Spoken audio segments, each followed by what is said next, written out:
Good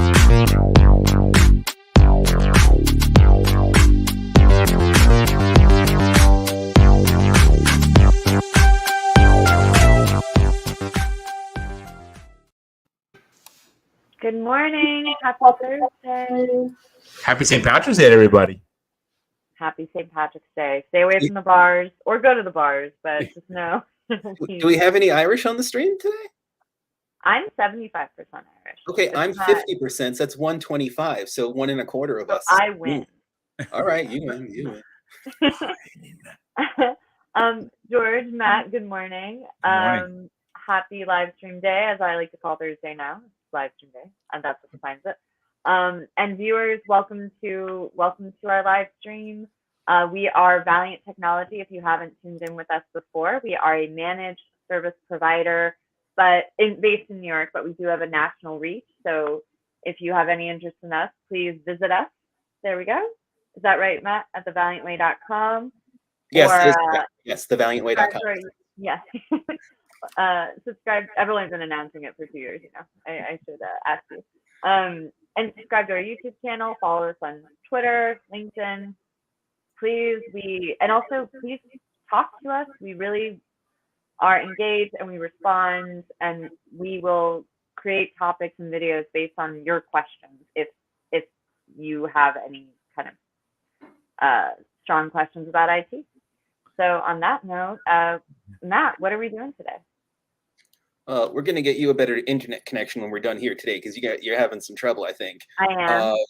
That internet, but we got some good stuff going on. We're going to talk SharePoint, but before we talk about SharePoint, I'm going to give George a moment to give it I hate saying things like announcement. Announcement sounds like a bad thing. This is a celebratory statement. It's more like it's an exciting thing. We just want to thank Cloud Tango for naming us one of our top managed service providers in the United States, and number one in New York. We really appreciate that designation. We appreciate them, looking at other MSPs out there and giving us some recognition. And I just want to say thank you to the team. It's obviously, I think the way I've heard it is that MSP is a team sport. It's definitely not individual contribution. It's really hard work to build a full managed service offering. And I think that the Valiant team's done a really great job. And just a shout out to everyone for just doing the thing they do day in, day out, kind of in the background. At times it's a little unsung. So I want to sing their praises and say, we really want to keep our customers happy and moving forward and achieving their goals with their technology, and just do it day in, day out. So right. I'm just going to tack one thing on, because that was very, very well said. But as Drew said, there is no I in team. Correct. But you know what there is an I in? Flair, as in Ric Flair. So I think we got to get a good. Woo! We got to get one of those in there. All right, number one. Boy. Yes, yes. If everyone wants to ever do a side conversation about pro wrestling, we can get started on that. It's a whole other topic of conversation. But it's SharePoint. A whole other slew of acronyms. That's what it is. Yes. Be the face, Matt, and get us to SharePoint. Yes, please. All right. So SharePoint. We've been talking about collaboration for the past month or so, I'd say. It goes by really quickly. Yeah. I think it goes by quickly because it's something that we work with every single day. It's not something that we necessarily prepare for these streams for too much, because it's something that we do use every day. But sometimes it's hard to kind of jump into these things. Last time we were on, we were talking about some of the basics of SharePoint, what a SharePoint site is, the different types of pages, some of the basic elements that you kind of have to understand to get a SharePoint site rolling within your organization. So we figured, today let's just set one up for the fictional company Rust and Paint that we like to use in scenarios like this. So George, why don't you tell everyone a little bit about Rust and Paint while I get things moved around here? Oh, sure. Rust and Paint is a very important product line, very important company. They do industrial coatings, basically assist people with protecting their investment of metallic objects. So basically it's our fictitious company, Rust and Paint. Really? It's our test bed that we use for all sorts of stuff. The name really strikes me because it goes back to a lot of things in life, or like kind of the idea of the Potemkin village, or kind of like it's not what it seems. So everything's so there's a kind of a saying that things are held together by rust and paint. And if you've ever driven over the Williamsburg Bridge in the 80s, I'm going to say, yeah, that was all rust and paint back then. A little safer now. Or, so a lot of bridges are rust and paint. So I love that name. It inspires me to talk about things like that. So Matt, take us through the Rust and Paint's collaboration. All right. So here is a screen for SharePoint. And this is inside of our own SharePoint instance, just because we use it so much. There's not really much to hide with what we're going to show here. When you want to create a new SharePoint site in SharePoint, you have to log into SharePoint using your Office 365 user ID. And once you're in, you've got, I'm echoing. Hold on. Someone do some song and dance while I put headphones on. My moment. Yes. As you can tell, we do this live. It's not pre-recorded. Everything's in knots. This is terrible.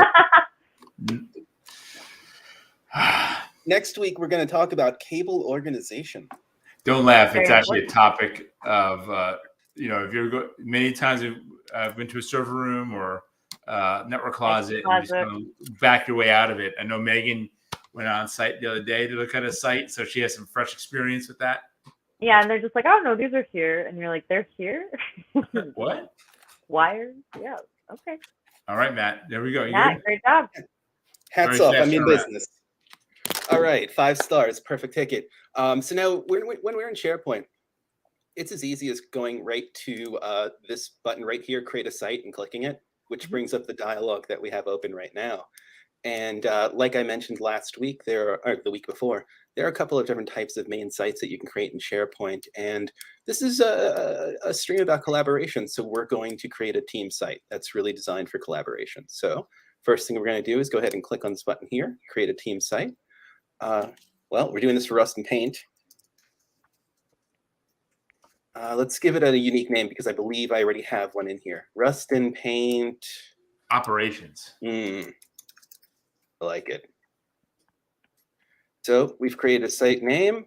There's going to be a group email address created. It's just a standard group in O365 that all the members of the organization belong to. It's really important if you want to do that name. It reflects the actual name of the SharePoint, but it's important that you name it, especially in future if you're going to start using it for notifications, some kind of inbound connectivity, because you can connect a bunch of different sources or out connections. So that name you don't want to just take that one without some thought. These things have to be thoughtful. I think that anything in here is going to have some degree of planning involved, but going through the steps one time kind of helps you figure out where you need to make the plans. But yeah, with the group email address, you may want to keep it generic if that's going to work for you. You may want to make it very specific so that it's tied directly to this SharePoint and the individuals that are going to be using it. Either way, we're going to leave it as a default for now. Same thing with the site address, because that's not too bad. Site/Rust and Paint operations. There's a description here. You guys want to give me a good description for this? Industrial coding, customer operations for Rust and Paint. Customer operations for Rust and Paint, storing data on storage for account management, billing, proposals, kind of like what's going to be in there. There we go. So we're going to keep it simple today. Just customer operations, RMP, customer and sales data. Get excited. Oh, that's a good thing. The thing about the beautiful thing about Office 365 and the apps like SharePoint being a part of it is that it becomes very easy to get excited about what you're going to do because the barrier is so much lower than it was before. Just like we were talking about with the origins of SharePoint a few weeks ago. This is something that you would have had to have hired someone who was doing like 85 grand easily. In 2002 to make, and now we're creating it live on the internet. That's how much the system has changed over the years. So we're going to leave the privacy settings alone so that only members of the can access the site. We have to add them later, and we're going to leave the language as English. All right, so let's create some add some members to the group. Let's see, George, get you in here. For some reason, I thought you were about to say, let's create some memories. Let's create some memories and store them in SharePoint. That's what we're going to do. All right, so I'm adding the 3 of us to it. I'm going to click finish. Okay. And guess what? We have a SharePoint site. Not hard, but yeah, but it's easy. It's simple. but it's hard. Yeah. It is. This is just the first step in a very long road. It So, is, Matt, but what happens next? it's that first milestone. It's that first checkpoint. It now went from an idea with a plan behind it to something that actually exists and is tangible in a way. Now it's time to start designing the site. And the beauty of SharePoint these days is that it actually comes with templates to make that a very easy process. Right. And Microsoft makes a handful available. We're going to go with team collaboration because it's the most basic, and I think the best one to start with, because it gives you some of the utilities that you're going to want around sharing files and doing a bunch of other stuff without all of the other details that may or may not be needed by your organization. So we're going to go here. This is what it looks like. We can see the capabilities here are going to let us view recent team activity, share news, and highlight team content and resources. To me, that's a perfect start. It's like creating a bit of a clearinghouse of information for your organization. It becomes like the 7-Eleven. You walk in, everything's right where you need it. You get your stuff, and you move on to whatever's next. So we're going to hit use template. Give this a few seconds.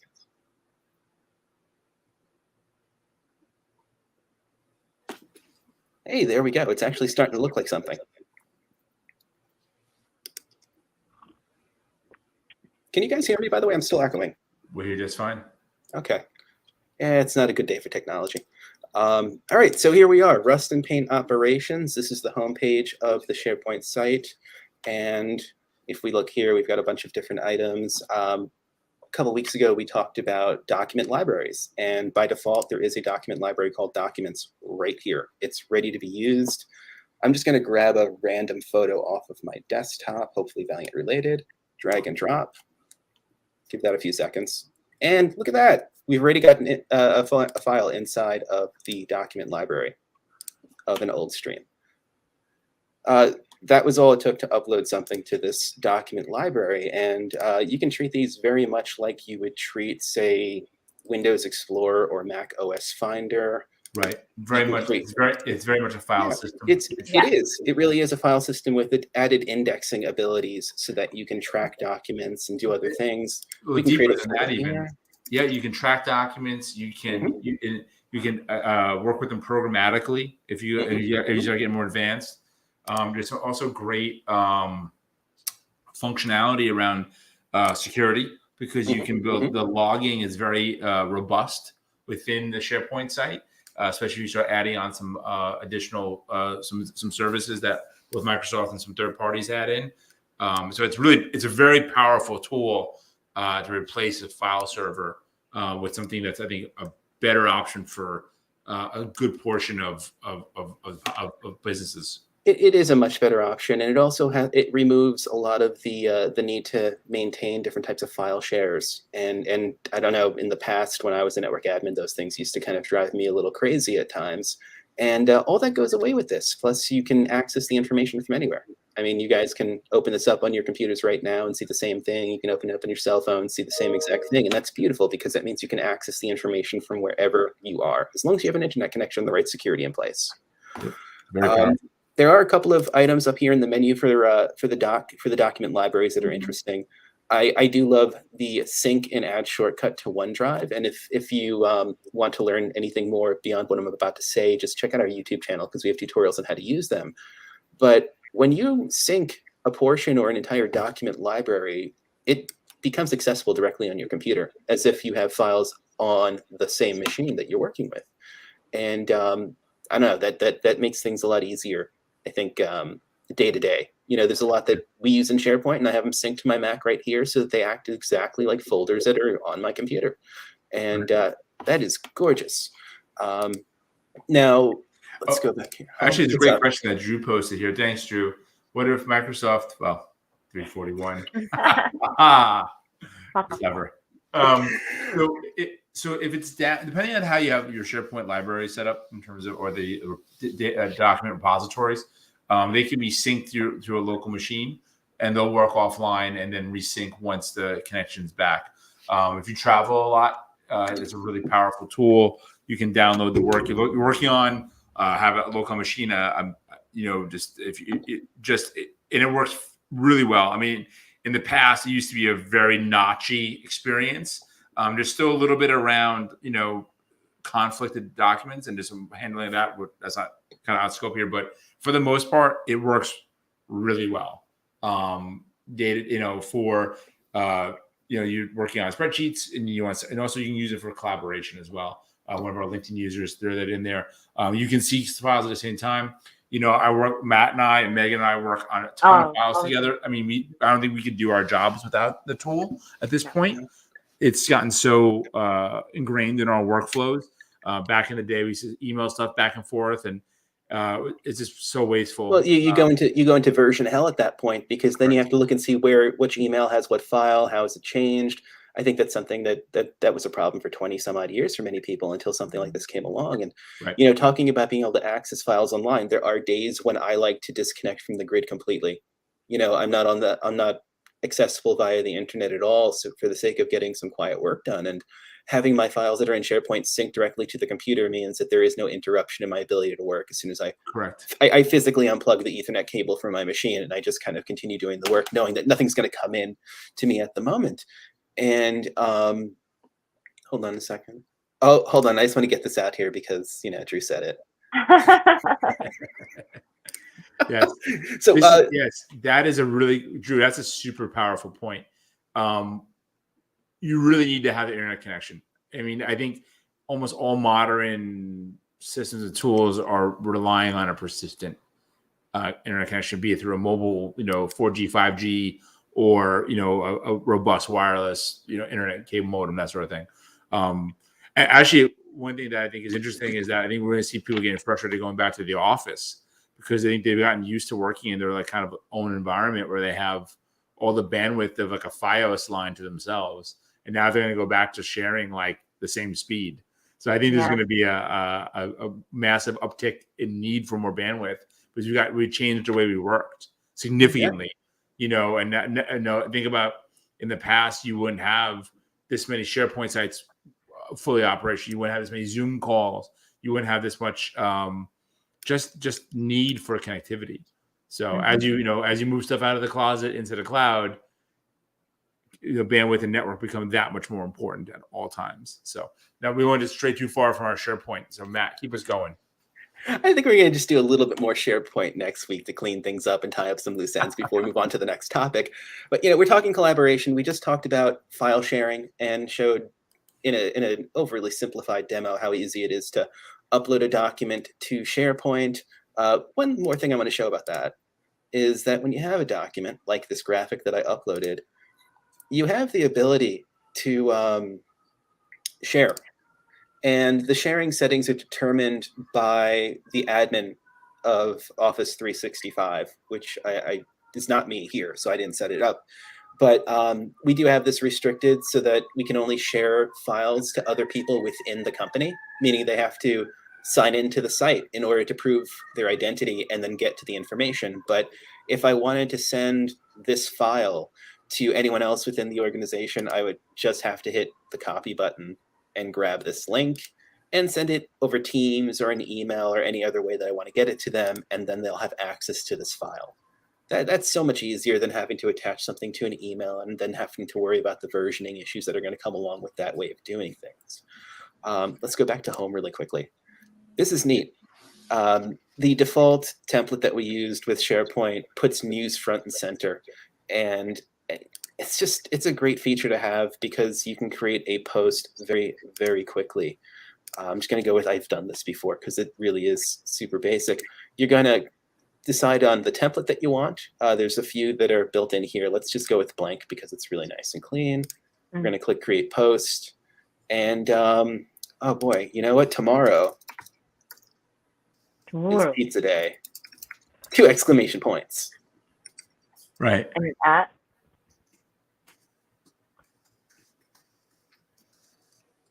and maybe we'll actually get pizza tomorrow because of this. We'll see what happens. You're going to go ahead and click the post news button, and that's it. The post is done. This post could have been something related to an upcoming meeting that's going on within the organization, an event, just a heads up on something. I think all companies around, I don't know if it's always around the same time of year, if it's a different. Hey, Will Muller's with us, and he heard pizza. He said, pizza, where's pizza? That was it. He showed up. Hey, Will. I will. Oh, so good to hear from him. That's awesome. That was so great that it made my kind of mind blank out for a second there. We were talking about the notifications. I was going to say, every year companies have re-enrollment for health insurance, right?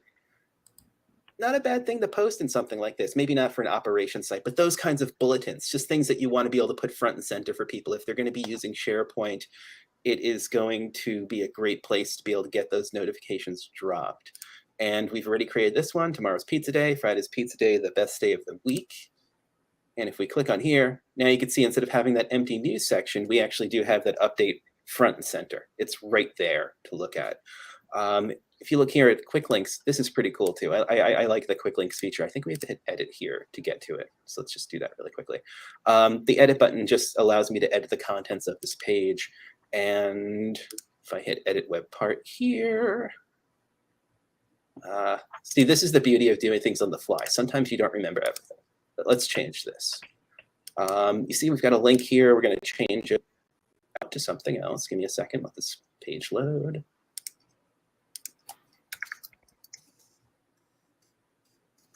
I'm going to put our website address in here instead.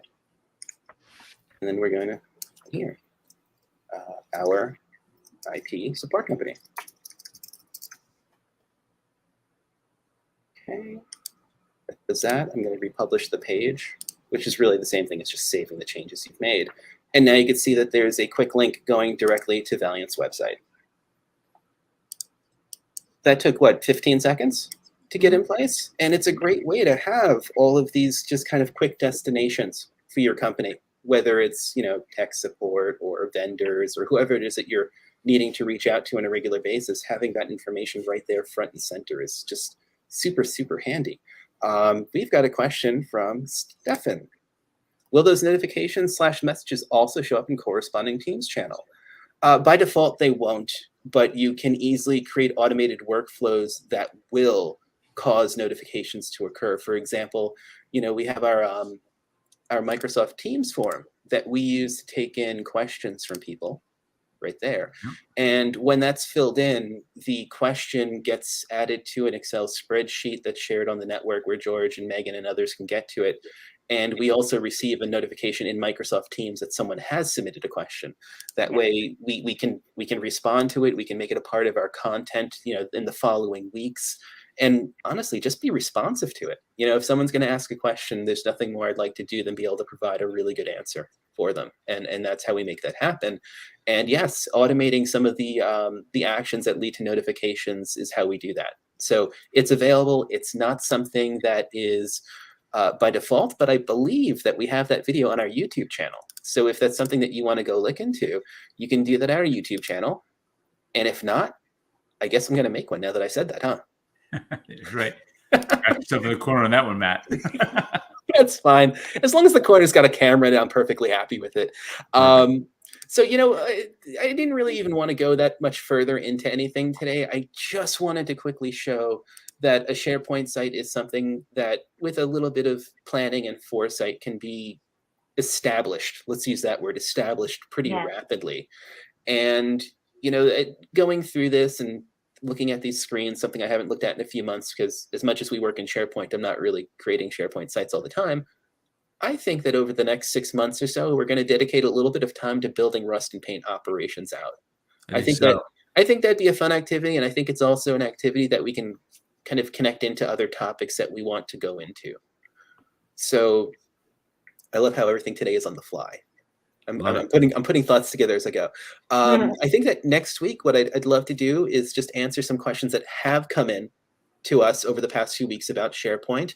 And what we're going to do is build some functionality into this Rust and Paint SharePoint operations site in order to demo that.